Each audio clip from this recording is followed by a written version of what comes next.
This presentation is brought to you by the Zach Ross Foundation, a global philanthropic organization with a focus on poverty, education, and mental health.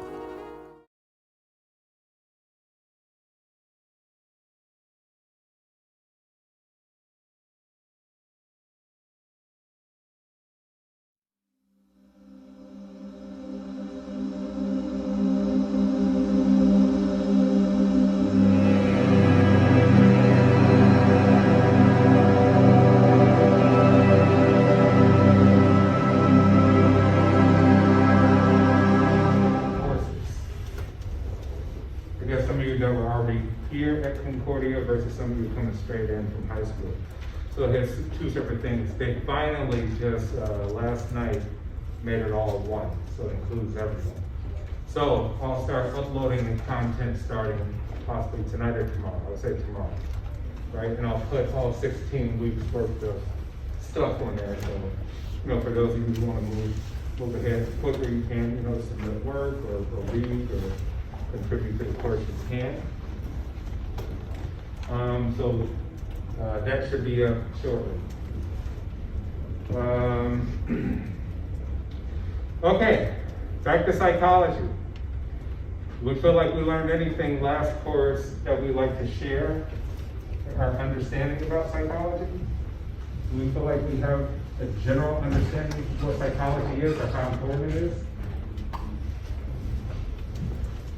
How important is the study of psychology or the understanding of psychology? How important is it? I mean, it really all depends, honestly. There's not really a set point for how important it is for every little thing. If there there's different situations for how important psychology could be, let's say you're in surgery, they're in surgery, or a surgical standpoint. There's different types of standpoints of how important it can be when you're using the mind and everything else like that. Yeah. There's no really set standpoint. So you said it's subjective, right? It's a subjective thing, it's your own perspective. Right? But here's the argument against that, right? Psychology is everything. Literally everything. It's how you think. How do you know what you know? How could you interpret to me to say, well, I know what I know? How could you interpret to me to say, I think this way? I think a thought. What is a thought? Why is that thought in your brain versus another? So literally, psychology kind of comes from the idea of philosophy on existentialism. Why we hear, why we think, how do we know we're alive? How do we know this is not the Matrix, right? How do we know this is not a program, you're just sitting here and this is not even real? Psychology deals with all of that, included it deals with you guys as a group. Psychology of groups, psychology of organizations. What is Apple's organizational psychology? What is Microsoft? What is Concordia? What is the psychology behind Concordia University? Right? It may have particular values. Where do values come from? Concordia may have particular morals about it, standards, protocols, policies. That's all the mind frame of this institution. So psychology literally deals with every single aspect of life because it deals with you. It deals with how you learn, perceive, have senses to different things, perspectives, why you view something this way, why you view something that way, how you attribute things to be facts and not facts, right? We got issues with COVID, right? Conspiracy theories. People say, oh man, I believe this, I believe that, I believe this, I believe that. I'm right, you're wrong. This is all the psychology of dealing with the pandemic. So the point is, if you can understand psychology very well, you can understand yourself, which is the most important thing. Because you're the one living in a world and having experiences with the world. Also, if you're able to understand psychology of yourself, being aware, self-aware, being very conscious, it will improve your life greatly and make you understand that. It make you so not emotional towards things. You have a better understanding of human behavior, right? and make you be a lot more accepting of things as opposed to, hey, I don't understand this person, I don't understand this. You'll be able to observe things happening before it happens and see why, and have an understanding of why it happens. So psychology is extremely important. Because we can look at the different personalities here in this class, right? Say, hey, what makes you you? What makes you you? Why are you so special, right? Why we all think we're special? Right? I'm me, you know? I'm great, I'm this and that. No, why do you want to do the things you want to do? Why are they so important to you that it gets done? Right? It may be different reasons. Hey, I want others to validate me. I want to do that so I'll look great. I'll feel great. There's reasons behind all of that. There's reasons behind how you think, who you think you are, who you want to be. Hey, I want to be this guy. I want to be this person. There's reasoning behind it all. So if you can understand psychology at the basic level, you can understand all of it. And things may start to make a little bit more sense. Right? There's really no field I can think of where psychology is not a big factor. Like I said, we talked before about clothing. Let's say fashion. Why'd you choose that sweatshirt? Why is that important, right? Why do you like to show school spirit or team spirit? Right? Why is that important to you? Or why do you buy those shoes? Why do you buy that? How did they convince you to buy that particular thing versus something else? At some point you made a choice. You made a decision, right? You spent your money and you bought something. For what reason? To identify yourself. You're like, hey, this is me. This is what's important to me. This is my personality. This is what I want to communicate, express to the world about who I am as a person. But if we just live that without having understanding of that, understanding ourselves, why we do that, it makes things more challenging as we have things that oppose us. Right? It makes life actually harder to deal with things because all of us face challenges. We will all face some sort of difficulty and we have to adapt and address. Your brain is a very powerful tool, meaning it has neuroplasticity. Anyone knows what neuroplasticity is? Yes.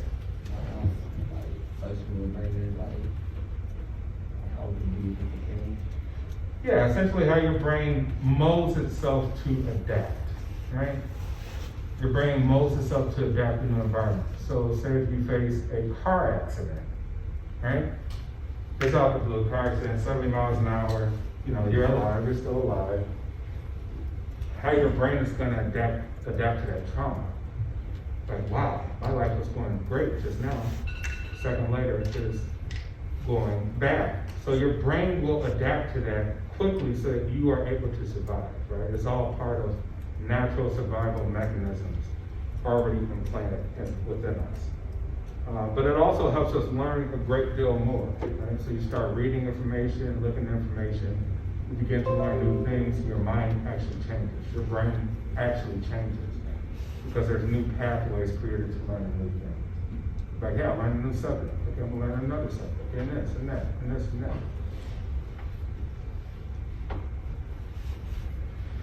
So chapter 1 talks about the 3 main levels of analysis for psychology, right?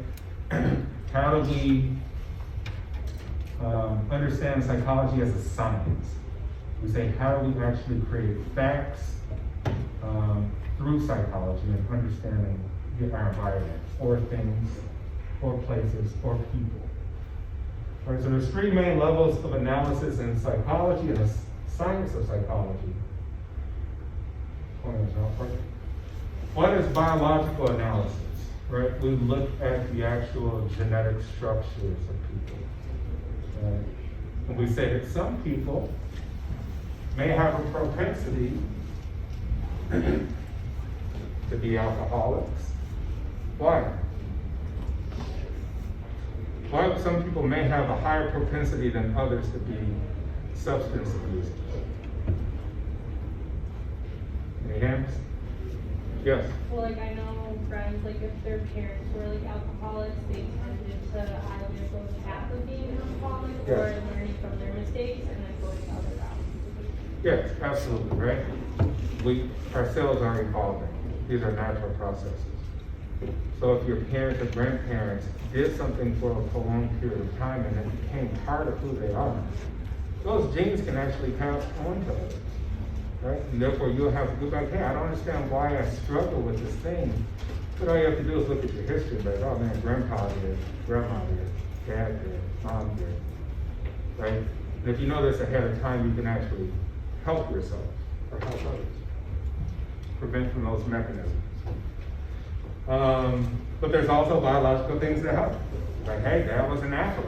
Granddad was an athlete in this particular sport. You're like, all right, well, his biological makeup actually helps my biological makeup to adapt well to the sport. You know, I could jump high, I could fast twitch muscles, slow twitch muscles, all these different variables. So biology is extremely important to understand not just the physical aspect, but our mental aspect, our mind, how our mind thinks. We might think very similar to our parents or our grandparents based off of biology. Which is important, actually, kind of knowing your history within your family. A lot of, families are broken up and people don't actually know, their history within their families, which, leads to more challenging issues because they'll struggle with things, not having a kind of a sound understanding why this particular thing is struggling with. And a clarification could be like a hereditary thing, right? Genetic thing. So purely psychological analysis just deal with observation of how people behave. Just looking, observing the mental capacity of people, their mind frame, their mind states, and how that contributes to their behavior in life. Right? So we're just looking at purely mental processes, right? Without particularly looking at biological. We're just looking at how that individual behaves, right? The other one is actually extremely, as equally important, I would argue, sociocultural, right?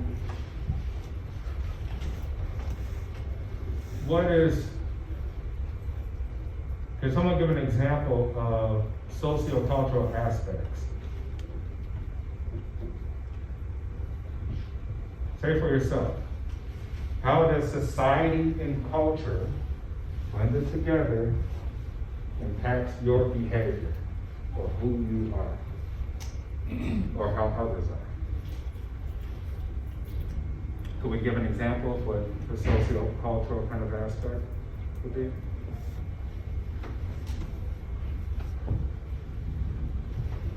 All right, just think of your neighborhood or your community, right? Whether you live in an affluent community where there's lots of wealth, you will notice that the people there particularly act very similar, right? If you live in impoverished areas, you will notice that the people behave and act very similar. And if you observe both, you're like, wow, these places are completely different. What people do over here is completely different over there. Right? We even say here in River Forest, how many people actually live in River Forest? I know very few people. Anybody live in River Forest? No? Anybody live in Oak Park? All right, so one person. There is a different mind frame in River Forest than, I would say, even Oak Park. They're next to each other. But let's say there's a huge contrast. We're on Augusta, right? The school's main address is on Augusta and Harlem. If you go to Augusta and east of Austin, you'll see a dramatic shift. Why? Why do we see a huge shift in everything? It may be an economic thing, right? To say that economics here creates a whole different dynamic of how people behave, how it looks, all these different factors. And those factors are very powerful to the individuals who are in that community. Versus here, it's very powerful to individuals who can afford to live over here. There's a certain set of, mind frame. So we have to be cognizant that this is just part of human nature, right? We say, we don't look at things as saying bad nor good. We just look at things and say it is. And if it's attributed to you, then, if you perceive it to be bad, that's your perception of self, you should change things, right? But for here, we're just being scientists, we're observing. So we don't want to be biased. Bias is saying, oh man, that's bad. Oh, that's good, that's real good. I wish things were like this. Things should be like that, right? That's showing our bias. Because what we have to do as intellectuals is observe and just report what is. This is what the data show. Right? It's not my opinion. This is what the data illustrates. So sociocultural is extremely powerful. Another example would be, let's say, social media. Can everybody give an example of sociocultural, like psychological things on social media? What is the culture of certain things on Instagram? What's the culture of certain things on TikTok? Yes? Making everything look glamorous. Yes, right? Instagram, you put up your best, right? You don't put up your worst. Put up the best of the best. So in essence, there's a lot of fakeness, right? Yes? Making life look easy.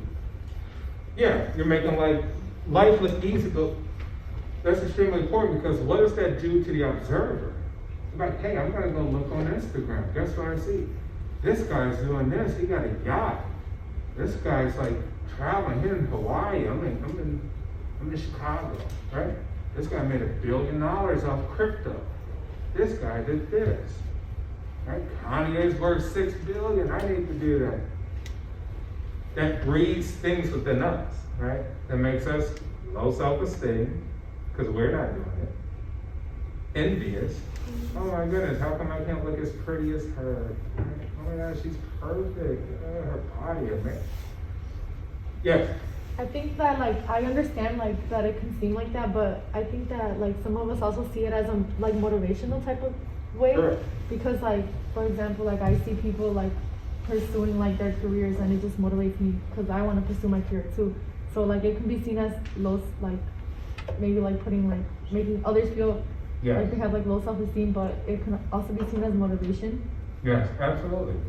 Yeah, which means once again we say, hey, as an observer, it's neither negative nor positive. It just is. Now, as you, from your perspective, you make the decision if it's negative or positive, right? You make these very, hey, this is a creative. I wish I could do that. It's extremely creative, right? Now I got a new idea. I'm gonna do that too, but my own way. But nonetheless, there is a mind frame behind each of these things on social media. And it does influence. That's why it's called social, right? Social media. I'm an influencer. Influencing what? I'm influencing your brain and your behavior. You see me do it. Now you want to do it. But you seeing me do it does not actually tell the facts, right? You weren't there. You're not there. You don't know what's true, what's not true, you know what I mean? But you can just take the idea of something and make it your own, right? So yes, but there are negative and positive things that do happen, right? As an observer, it can make us feel envy. I want to be like that. I wish I had this. I'm not doing this. This person's doing that. I feel bad about myself. There's positive. Wow, he really inspired me. He or she really inspired me to do some great things. Right? But we have to observe something is happening. There is something taking place that is changing our brain, our behavior. It is shifting, right? It's shifting how we behave, how we act. So, chapter 1 talks about biosocial approach. and talk about kind of what we discovered, biological influences, genetic predispositions, right? Your genetically influenced traits, you may be genetically influenced with, certain behaviors, certain abuses, genetic mutations, but are random errors in your mutation, natural selection and adaptation. We talked about that with neuroplasticity. And your genes responded to the environment. We just talked about that from, hey, you just changed your environment. You went from here to there, now you got a whole different process going on. You're behaving different. And if you do it long enough, your genetics might actually adapt and change that. Because nature is making sure that you survive. Right? What makes the average person have the ability to say, hey, I'm going to sign up for the military, and now I signed up, and randomly a war happens. Right? You didn't expect it, but now you have to go fight. And what does fighting mean in war? It means taking life. Will your brain be able to adapt for you to be able to kill people? You may have justified in your brain that it's okay now to kill people, but it wouldn't be okay in regular society to kill people. But no, that would be wrong. But going over here, you may have justifications in your brain. You may have adapted and say, hey, this is just part of my survival. I don't know what the agenda is, nor do I care. I'm here, I have to do a job, therefore I must kill to survive. And I must kill to protect my, my fellow service. That's something that happens very often. There's quite a few people in militaries all around the world. The average person. And if war were to get so bad, there may be a possibility that we all might have to go. You guys would definitely go because you're young and able to do a lot of things. So therefore, you'll be thrown into something, and you will have to adapt, right? And if you don't adapt, what does nature say? It says you go bye-bye. You didn't survive. Survival of the fittest. Natural selection. Nature takes the best genes and pass them on so that the species can continue. But if you don't survive or you promote weak genetics or weak genes, you won't survive. And your lineage will be done. It'll be done for you. Right? So nature, the most strongest force out there, is working behind the scene, saying like, hey, here's the program. This is the program.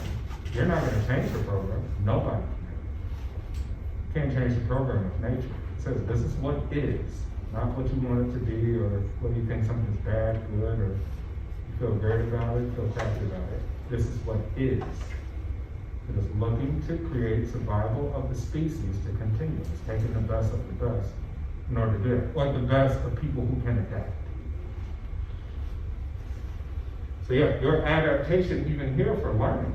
You're like, hey man, I gotta adapt and learn psychology a little bit, I don't know if I want to, I might be a little lazy, but I might not care for that subject too much.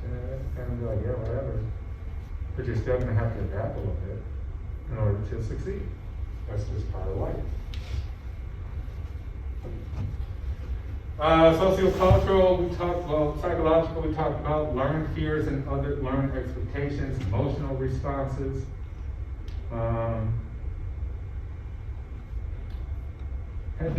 Have we met people who are extremely emotional?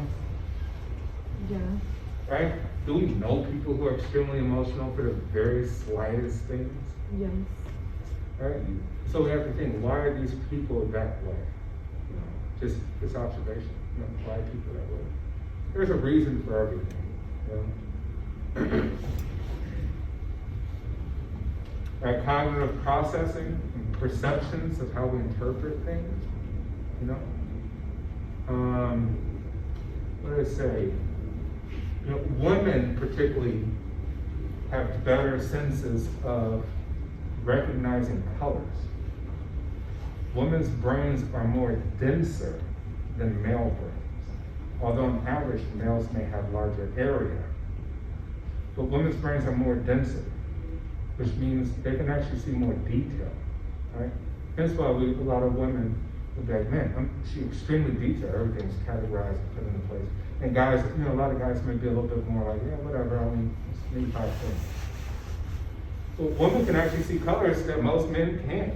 So if you ask a guy, you might be like, hey honey, what color, does this blue look great on me? And he'll be like, that's purple, that's not blue. No, it's not, this is a certain shade of blue or something.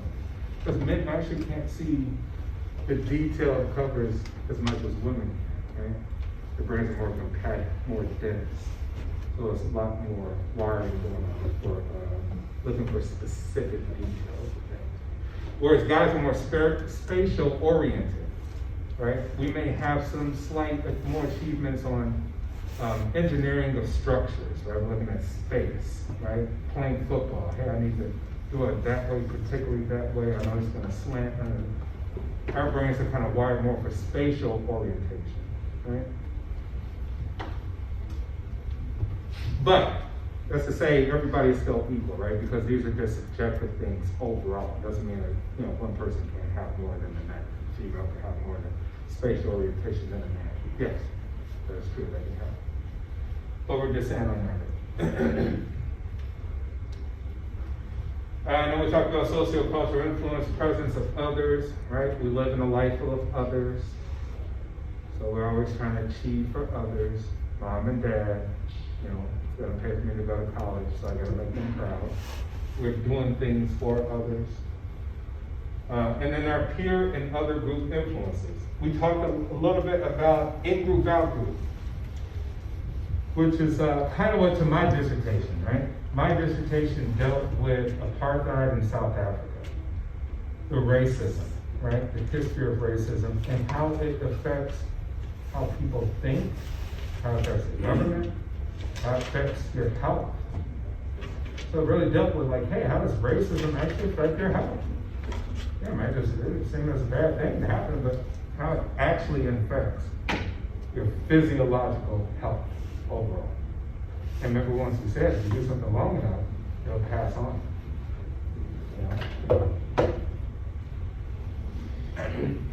So I dealt with in-group, out-group. Very simple. You're either in or you're out. Hey, that guy looks more similar to me. He's in my group. That guy looks more similar to me. I could talk to him easier. Why? He's in the in group. What about her? No, that's out group. I don't want to talk to that person. That's a stranger. We think that constantly. We talk about stranger anxiety. But in group, out group is just that. You're either in or you're out, and it's classified. The Red Sox fan versus Yankees, and you see each other on a train, and one of your teams lost, you may literally kill each other. Right? You're a White Sox fan, and you're hanging around with your hat, and you're in Wrigleyville, and the Cubs game just got up, you might have some problems. Why? Doesn't matter if it's just sports. Just sports. No. People have real emotional attachment to their group. You're out. You're in an out group. So it's not just race, it's not just sex, gender, economics, right? I'm wealthy, you're poor, I'm this or that. It's millions of classifications we do for people. We classify people all the time. Which means we actually stereotype and prejudge, right? Which is part of nature. It's part of our survival skills, because we have to make some sort of calculation before something happens. You may have intuition, like, man, that car looks suspicious coming down the street. That's the second time it came. I'm gonna get out of here. Why? You just have a natural intuition to say, based off experience, I'm gonna classify this as this. That looks bad. Let me get out of here. Right? But yes, so keep in mind, we always have these in-group, out-group theories. We have them a lot in this country, right? Because we live in an individualistic society. We don't care mostly about self. There's other places in the world where they have a collectivist society. They care more about the entire country. the most homogenized. They don't need to be individually important. They say as long as my neighbors are good and everybody else is good, this seems like a good thing. But here in the US, we're probably one of the most individualistic societies in the world. You know, we're concerned about us. You know, we care less about what happens to your neighbor or whoever. It has nothing to do with you. So it's a different mindset, right? So in-group, out-group is really, really big here. Okay, you're Republican, are you Democrat? Did you get the vaccine? Did you not get the vaccine? Are they lying to us? Are they telling the truth? You're stupid for getting it. You're not stupid for getting it. Wear your mask, you know. You know what I'm saying? Like, so there are all these processes happening in our brain on who's in, who's out. We're like, man, I don't want to be around this. Why do you think that way? So yeah, these are things that make psychology extremely important. And if you really, really dive into psychology, you can make some pretty accurate calculations about people very quickly. Okay?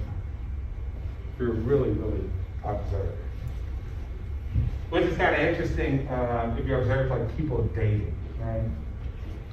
Let's say you date, you do internet dating, you date and you meet someone, and you're trying to figure them out. You know, you can take some of this information here, and understanding will give you kind of a better idea and shape of what kind of person you're dealing with. Right? Which means people may not be able to give one past us as easily as before. Any questions so far? So do we like psychology? Is this an interesting subject? An interesting field? Don't forget, whatever you're studying for your major, this applies. There's no way you can escape. Your clients, right? Sports management, physical therapy, nursing. How do you interact with people? How are you going to interact with your clients? They have different personalities. How are you going to react to aggressive people? You know, how are you going to end up getting what you want? And that's it. You know, so you have to observe others' behaviors, but observe yours as well too. So you have some measure of success for yourself. But understanding human behavior, it goes to communication as well too. Do you communicate well or you don't?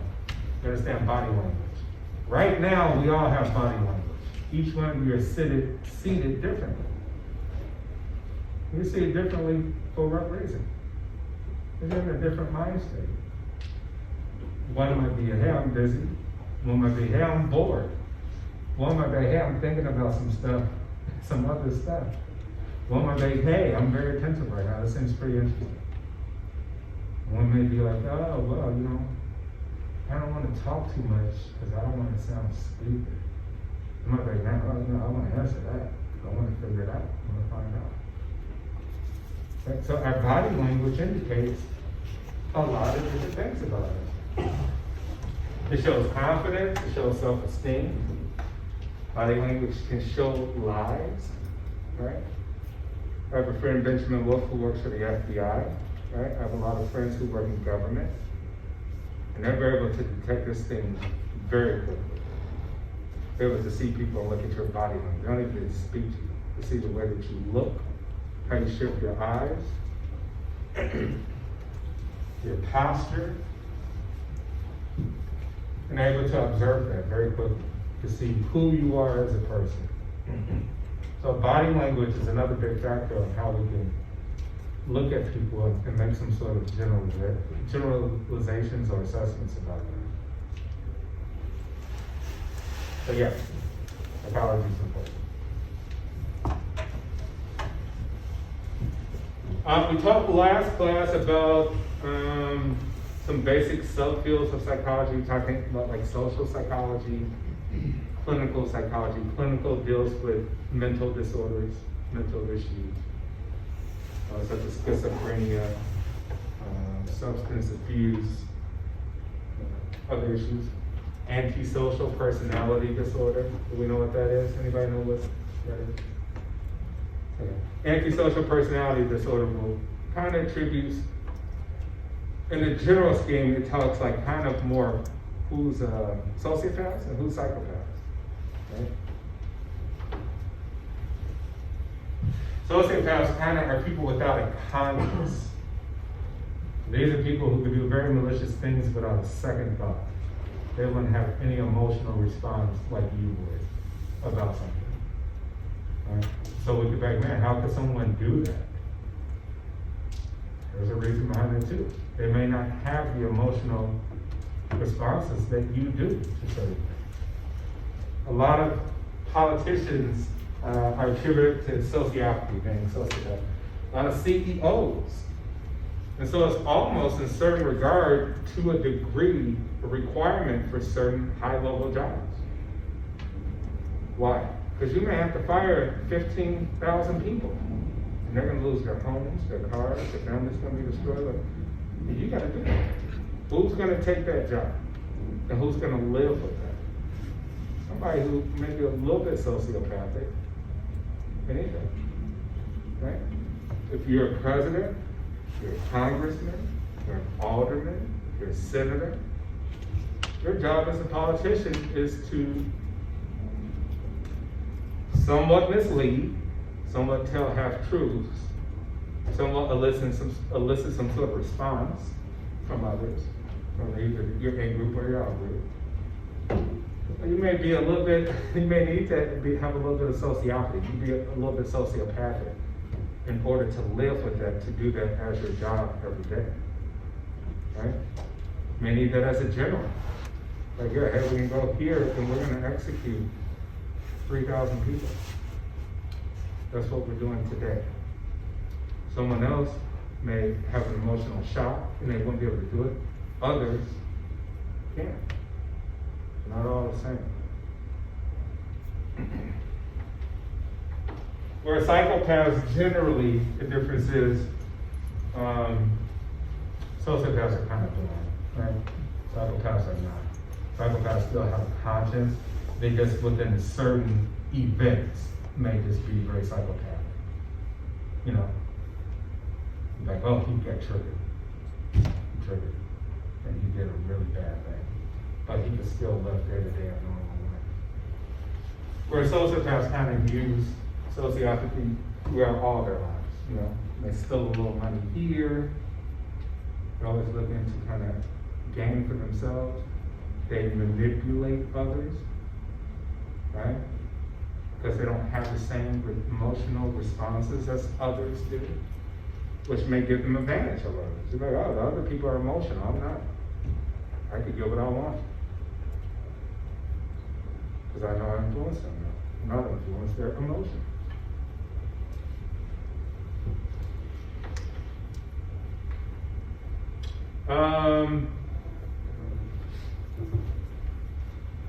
Yeah, basic research, applied research.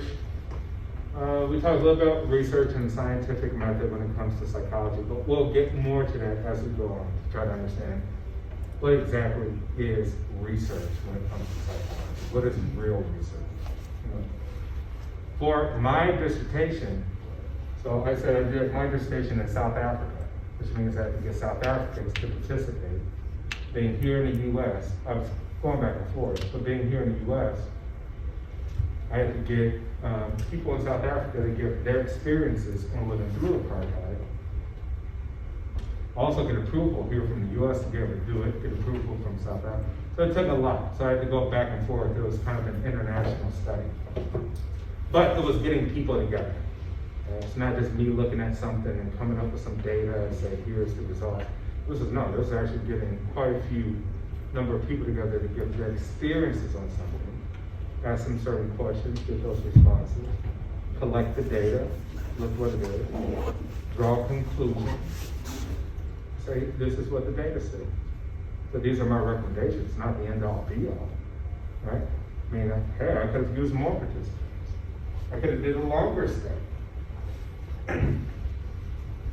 In which when you get at the doctor level, they say you're just contributing to the body of knowledge. It's not the end all be all.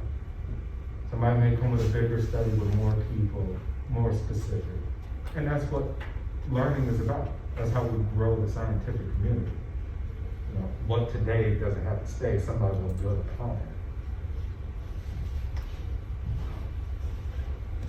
Counseling psychologists, I know in high school, they always had typical school counselors to deal with trauma, right? Because you guys going through high school, as well as myself at the time, had biological shifts happening within your body. You had cultural shifts, right? What were some of the cultural things that happened, or socio-cultural things happening in high school? Anybody say? What were some of the things in high school that people had to deal with, the social aspect? What were some of the issues that you guys, when you were back in high school, what were some of the issues you had to deal with when it came to groups or anything like that?